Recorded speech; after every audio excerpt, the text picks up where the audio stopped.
সুন্নতে খতনা করাতে গিয়ে রাজধানীর বাড্ডার সাতারকুল এলাকায় ইউনাইটেড মেডিকেল কলেজ ও হাসপাতালে শিশু আয়ান আহমেদের মৃত্যুর ঘটনায় দায়ী দুই চিকিৎসকের দৃষ্টান্তমূলক শাস্তি চেয়েছেন শিশুটির বাবা শামীম আহমেদ।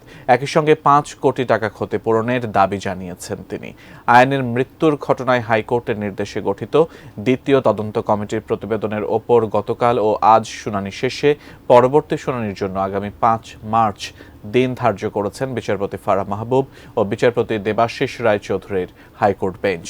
শুনানিতে অনুমোদন ছাড়া রাজধানীর বাড্ডার সাতারকুল এলাকার ইউনাইটেড মেডিকেল কলেজ ও হাসপাতাল পরিচালনার বিষয়টিকে হাসপাতালটির বিরুদ্ধে গুরুতর অভিযোগ বলে মন্তব্য করেছেন হাইকোর্ট।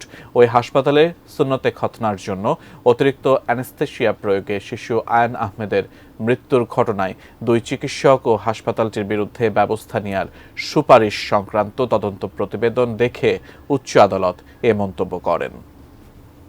আমি চাচ্ছি এই অভিযুক্ত দুই ডাক্তারকে আমাদের বিদ্যমান যে আইন আছে আইনের সংস্কার করে তাদেরকে ফাঁসির আওতায় নিয়ে আসা।